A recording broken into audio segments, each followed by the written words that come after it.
Welcome to pen point. తప్పు చేసిన వాళ్ళైనా నేరం చేసిన వాళ్ళైనా నేరం నిరూపితమైన తర్వాత కూడా వాళ్ళు వర్షం చెప్పుకోవడానికి ఒక అవకాశం ఇవ్వాలని చెప్పేసి మన న్యాయ వ్యవస్థ చెప్తుంది.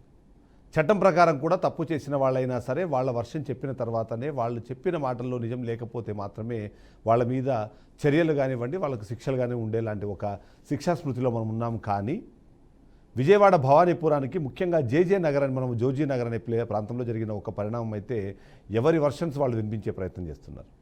అందులో ముఖ్యంగా బాధితులుగా చెప్పబడుతున్న 42 కుటుంబాలకు సంబంధించిన సభ్యులు మాత్రము వాళ్లను ఉన్నట్టుండి ఎలాంటి నోటీసు లేకుండా, ముందస్తుగా ఎలాంటి సమాచారం లేకుండా, కనీసం వాళ్ళ ఇంట్లో ఉన్న వస్తువులను తీసుకోవడానికి కూడా అవకాశం కల్పించకుండా ఇలా రోడ్డుపైన వేశారంటూ మాట్లాడుతున్నారు. ఈ ఘటన మొత్తం ఏం జరిగింది అంటే, భవానీపురం అనే ప్రాంతంలో 42 కుటుంబాలు 42 ఇళ్లను కట్టుకుని ఫ్లాట్స్ని అక్కడ నివసిస్తున్నారు. గత 3 దశాబ్దాలుగా దాని మీద ఒక ఇష్యూ అయితే నడుస్తుంది. ఆ ఇష్యూలో భాగంగానే దానికి కొద్దిమంది మేము ప్రైవేట్ ఒక ఏజెన్సీ, ఒక సొసైటీ, ఇది మా భూమి కాబట్టి మాకు న్యాయం జరగాలి, ఈ భూమిని అక్రమంగా ఆక్రమించుకొని ఇల్లులు కట్టుకున్నారు అన్నది వాళ్ళు చెప్తున్న వర్షన్. ఇదే విషయానికి సంబంధించి కోర్టులో కూడా వాదనలు జరిగాయి. అయితే ఈ కంపెనీ ఏదైతే ఈ సొసైటీ ఉందో ఆ సొసైటీ నాకు అనుకూలంగా తీర్పు వచ్చింది కాబట్టి ఆ ప్రాంతాన్ని మేము చేజిక్కించుకోవడం కోసం, వాటిలో మాకు సంబంధించిన భూమిని మేము తీసుకోవడం కోసం వాళ్ళు ప్రయత్నం చేశాము అనే విధంగానే చెప్పే ప్రయత్నం చేశారు. అందులో భాగంగానే ఈ కూల్చివేతలు అన్నవి జరిగాయి అన్నది. ఈ నేపథ్యంలో మనం మాట్లాడాల్సి ఉంది. ఇవి కూల్చివేతలు కాదు, 42 కుటుంబాల కూల్చివేతలు అనే విధంగా మాట వినిపిస్తోంది. అందులో భాగంగానే వాళ్ళు కొద్దిమంది వాళ్ళ బాధితులు ఎవరైతే ఉన్నారో వాళ్ళ బాధను వెళ్ళబోసుకునే ప్రయత్నం చేశారు. మొదటగా వాళ్ళ పాయింట్స్ విందాం మనము. ఆ పాయింట్స్ విన్న తర్వాత మన షో కంటిన్యూ చేద్దాము. ఒకసారి వాళ్ళు ఏం మాట్లాడారో ఒకసారి చూద్దాం. 1998లో మా నాన్నగారు ఆర్మీ నుంచి రిటైర్ అయిన డబ్బులతో కొన్న ఫ్లాట్ అండి అది. అప్పటి నుంచి మేము ఇంటి పన్ను కడుతున్నాము, నీటి పన్ను కడుతున్నాము, కరెంటు బిల్లు కడుతున్నాము. మా నాన్నగారు చనిపోయాక మా తమ్ముడు కూడా ఆర్మీని, ఆ ఆర్మీ నుంచి వచ్చిన రిటైర్మెంట్ డబ్బులతో ఆయన అక్కడ ఇల్లు కట్టుకున్నాడు. ఇన్ని రోజుల నుంచి ఇది జరుగుతుంటే ముందే చెప్తే మేము ఇవన్నీ ఏం చేసుకోకుండా ఉంటాం కదండి. ఇప్పుడు పిల్లలు రోడ్డు మీద పడ్డారు, ఎవరిని ఆశ్రయించాలో తెలియదు, ఎక్కడికి వెళ్ళాలో తెలియదు. ఈ నైట్ టైము పిల్లల్ని పక్కింట్లో అప్పచెప్పొచ్చామండి, ఎవరి దగ్గర ఉంచాలో తెలియదు. మేము ఇక్కడున్నా అక్కడున్నా పెద్ద తేడా ఏం లేదండి. అందుకోసం కనీసం సీఎం గారు ఏదో ఒకటి ఇక్కడ దాకా వస్తే ఆయన దాకా కొంచెమన్నా చేరకపోయిద్దా, ఎవరిని ఆశ్రయించాలో తెలియదు. ఎందుకంటే సుప్రీంకోర్టు స్టేకే ఎవరు ఆగని వాళ్ళు ఇంకెక్కడికి వెళ్ళినా ఏం జరిగిద్దండి. అందుకోసం అని చెప్పేసి కనీసం ఇక్కడ దాకా వస్తే సీఎం గారి దగ్గరికి ఏమన్నా వెళ్తుందేమో అని ఆశతో వస్తే ఇక్కడికి వచ్చిన తర్వాత ఎస్ఐ గారు ఉండి ఇది కరెక్ట్ టైం కాదండి, రేపు మిమ్మల్ని నేను పంపిస్తాము, మీరు ఇది ఈ టైంలో రావడం, మీరు వచ్చినా మీరు వెళ్ళలేరు, రేపు 11 గంటలకి రండి అని చెప్తే మేము ఇంకా ఇప్పుడు వెళ్ళాలని చెప్పేసి ఇప్పుడు అనుకుంటున్నామండి. ఇప్పుడు వెళ్ళినా కానీ మేము ఆ ఫ్లాట్లో ఆ ఖాళీ స్థలాల్లో పడుకోవడం తప్ప మాకేమి ఇంకా లేదండి అక్కడ. నా పేరు లలిత కుమారి అండి. మాది 1వ నెంబర్ ఫ్లాట్. మేము 2001లో ఆ వెంచర్ వేసారండి. మేము 2013లో వేరే వాళ్ళ దగ్గర వెంచర్ వేసినప్పుడు వేరే వాళ్ళు కొనుక్కున్నారు, వేరే వాళ్ళ దగ్గర నుంచి మేము కొనుక్కున్నామండి. 2016లో మాకు లాయర్ నోటీస్ ఇచ్చారు. ఇదేమిటని కోర్టులో పోరాడుతూనే ఉన్నాము.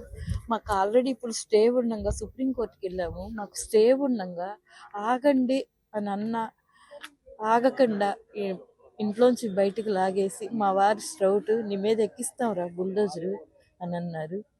అలాగే కట్టుబట్టలతో బయటకు వచ్చి మాకు ఏం చేయాలో అర్థం కాని స్థితిలో రోడ్డు మీద ఉంటే సీఎం గారి దగ్గరకన్నా వెళ్తే మాకు న్యాయం జరిగింది. నాకు 55 సంవత్సరాలు.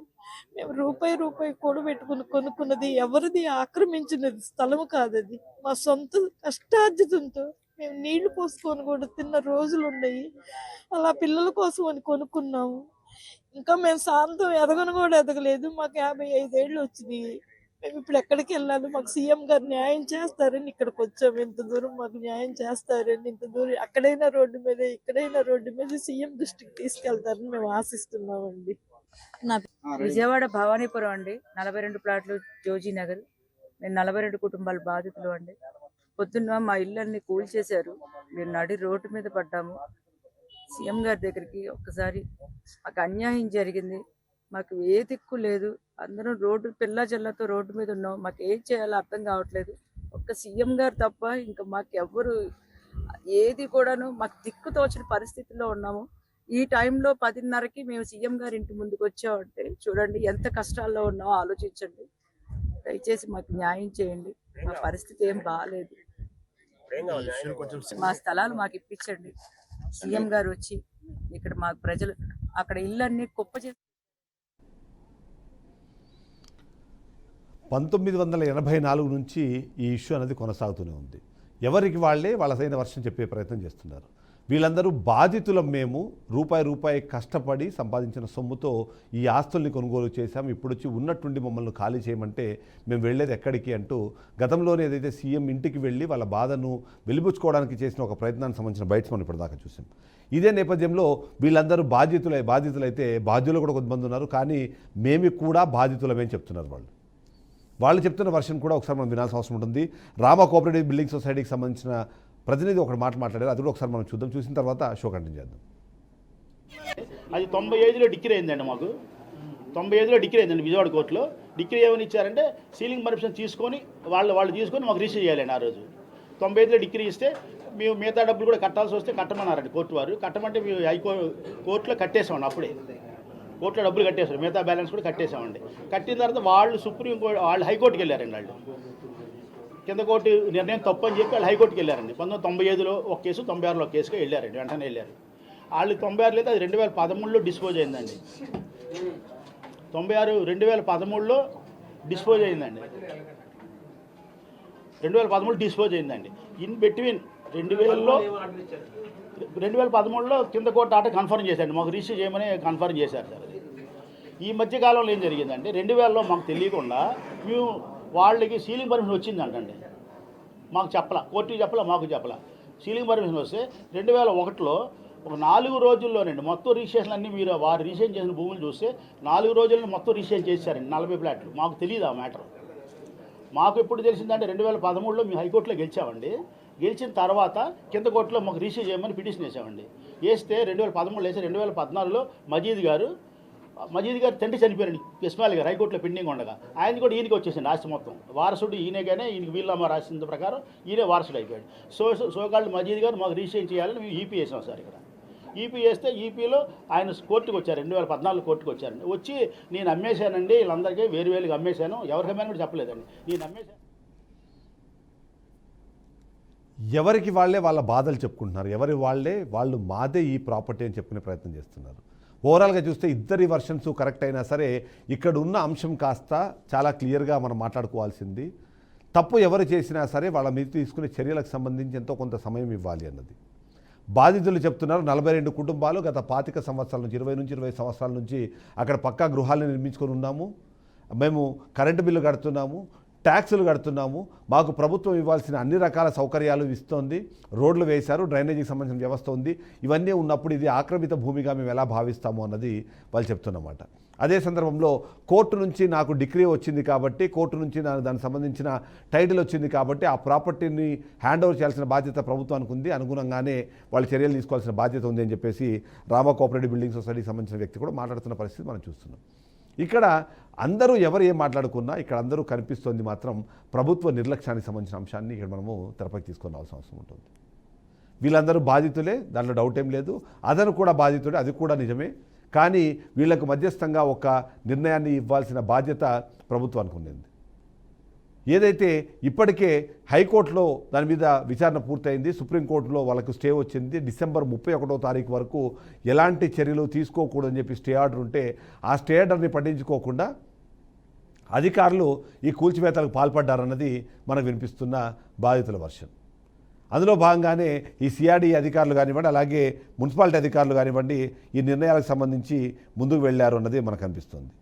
అందులో చట్ట ప్రకారం చూసినా సరే కూల్చివేతల ప్రక్రియ చేపట్టాలి అంటే సుప్రీంకోర్టు మార్గదర్శకాల ప్రకారం కనీసం 15 రోజుల ముందు వాళ్లకు నోటీస్ ఇవ్వాలి, వ్యక్తిగతంగా వాళ్ళ సమాచారం తీసుకోవాలి, వాళ్ళకి సంబంధించిన వర్షన్ వినాలి, ఆ తర్వాత మాత్రమే ఉండాలి అన్నది 31వ తారీఖు వరకు స్టే ఉంది కాబట్టి వాళ్ళకి అవకాశం ఉంది అని. కానీ ప్రభుత్వ అధికారులు సిఆర్డీఏకి సంబంధించిన వీళ్ళు ఈ ఆదేశాలు ఏవైతేనే వాటిని ఉల్లంఘించారు అన్నది చెప్పే ప్రయత్నం చేస్తున్నారు. అంతేకాకుండా పునరావాసానికి సంబంధించిన చట్టం ప్రకారము నష్టపరిహారం కూడా ఇవ్వాల్సిన అవసరం ఉంటుంది. ఏదైతే ల్యాండ్ అక్విజిషన్ యాక్ట్ 2013 ప్రకారము ఇలాంటి పరిస్థితులు వచ్చినప్పుడు బలవంతంగా మార్కెట్ కూల్చివేతలు అన్నది చేయకుండా దానికి సంబంధించిన విలువను ప్లస్ 100% శాలరీ పునరావాసాన్ని కల్పించాల్సిన బాధ్యత ప్రభుత్వానికి ఉంటుంది. అలాంటిది ఏమీ చేయలేదు అన్నది ఈ 42 కుటుంబాలు చెప్తున్న మాట మనకు అనిపిస్తుంది. ఇక సేఫ్టీ అలాగే హ్యూమన్ రైట్స్కి సంబంధించిన యాక్ట్ను కూడా ఇక్కడ వీళ్ళు తొంగలు తొక్కారన్నది పోలీసు అధికారులు బలవంతంగా వీళ్ళందరినీ ఖాళీ చేయించారు. అక్కడ ఉన్నప్పుడు పోలీసులే వాళ్లకు అండగా నిలబడి ఈ కూల్చివేతలకు చెప్పారు అన్నది, అంతేకాకుండా భయపెట్టడము భయభ్రాంతులకు గురి చేయడం అన్నది పోలీసులు అలాగే అధికారులు చేశారన్నది వాళ్ళు చెప్పే ప్రయత్నం చేస్తున్నారు. ఇక దీనికి సంబంధించిన పొలిటికల్ వర్షన్ కూడా దీంట్లో మనకు ఉంది. వైఎస్ఆర్సీపీ వెంటనే రెస్పాండ్ అయింది. అక్కడ సంబంధించిన మాజీ ఎమ్మెల్యే మాజీ మంత్రి వెల్లంపల్లి శ్రీనివాస్ దీని మీద రెస్పాండ్ అయ్యారు. మాజీ మంత్రి మల్లాది విష్ణు దీని మీద రెస్పాండ్ అయ్యారు. అలాగే ప్రస్తుతం అక్కడ ఉన్న మున్సిపల్ చైర్పర్సన్ కూడా అక్కడికి వచ్చారు, బాధితులతో మాట్లాడారు, వాళ్ళు ఏం న్యాయం కోరుకుంటున్నారో అనే విషయాన్ని తెలుసుకునే ప్రయత్నం చేశారు. ఇవన్నీ కూడా జరుగుతూనే ఉన్నాయి.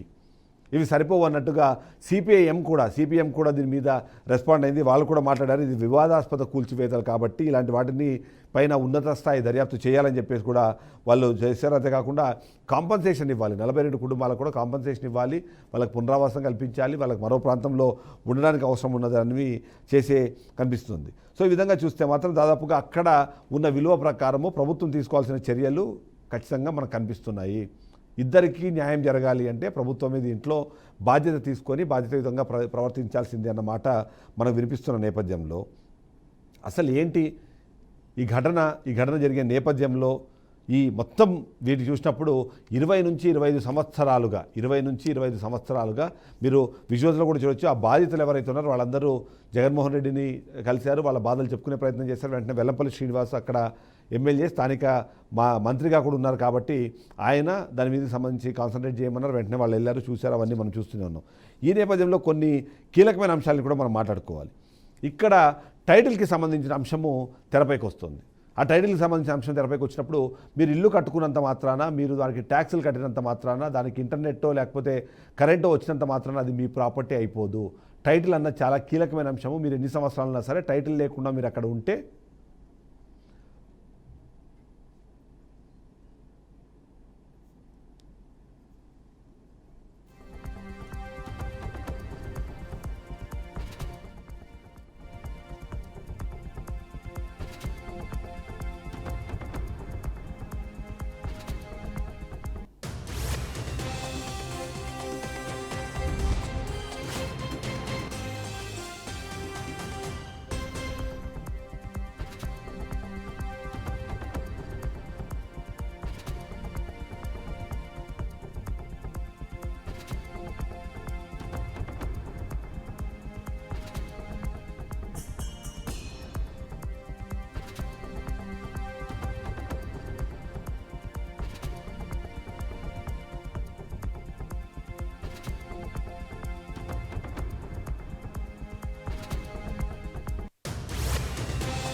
సో ఈ కూల్చివేతలు చేపట్టిన పద్ధతిపైనే బాధితులు ఎక్కువ మంది పెదవిరుస్తున్న పరిస్థితి మనకు కనిపిస్తుంది.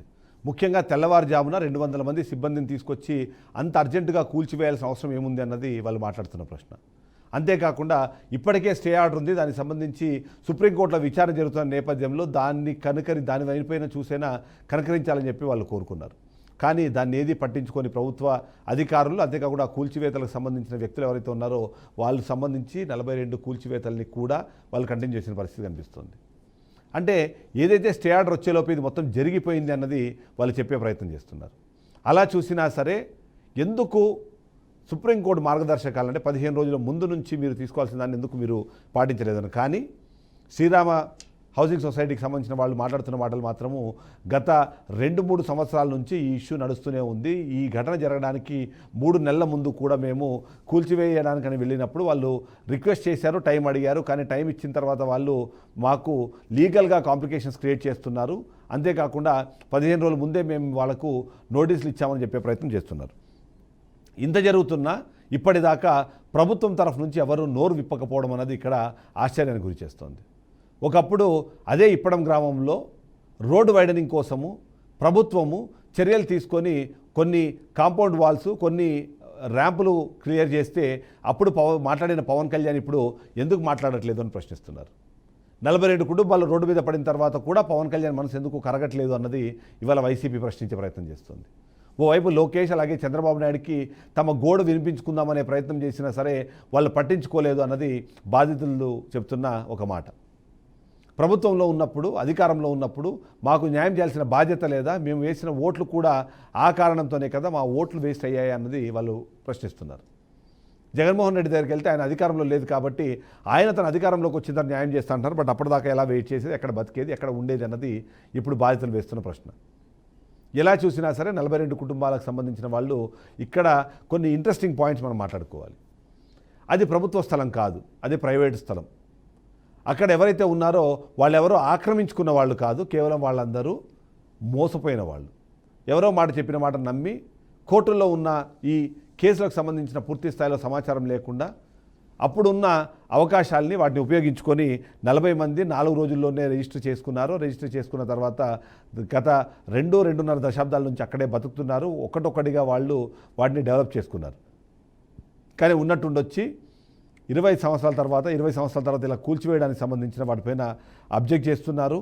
ఇంత తొందరపాటు చర్య ఎందుకు, ఇలాంటి ప్రయత్నం ఎందుకు జరుగుతోంది, దీనికి పోలీసులు కానివ్వండి లేకపోతే అధికారులు కానివ్వండి ఎందుకు సపోర్ట్ చేశారన్నదే బాధితులు అడుగుతున్న ప్రశ్న. ఎలాగో రోడ్డు మీదకి వచ్చాం కాబట్టి మాకు న్యాయం చేసేదాకా మేము ముందుకు వెళ్ళము, లేకపోతే అక్కడి నుంచి కదలము అనే విధంగా వాళ్ళు మాట్లాడుతున్న పరిస్థితి మనకు అనిపిస్తుంది. ఈ కేసు మనం ఒకసారి అబ్జర్వ్ చేసినా సరే దాదాపుగా 2.5 దశాబ్దాల నుంచి ఈ ఇష్యూ నడుస్తుంది. 2.5 దశాబ్దాల నుంచి ఈ స్టోరీ అన్నది కంటిన్యూ అవుతోంది. అయితే ఈ నేపథ్యంలో బాధితులు కూడా చాలా లైట్ తీసుకున్నారు అన్న ఒక ఆరోపణ కూడా వినిపిస్తోంది. ఏవైతే నోటీసులు వచ్చినప్పుడు లేదా కోర్టులో దానికి సంబంధించి వాళ్ళకి వ్యతిరేకంగా తీర్పులు వచ్చినప్పుడు రెస్పాండ్ అవ్వకుండా కూల్చివేతలు జరిగిన తర్వాత దీన్ని హడావిడి చేస్తున్నారు, దీనికి రాజకీయ రంగు పులిమే ప్రయత్నం చేస్తున్నారన్న ఒక ఆరోపణ కూడా వినిపిస్తున్నదైతే ఖచ్చితం. ఏది ఏం జరిగినా సరే వాళ్ళు అక్కడ ఇల్లు నిర్మించుకునే క్రమంలో ఇల్లు నిర్మించుకున్న తర్వాత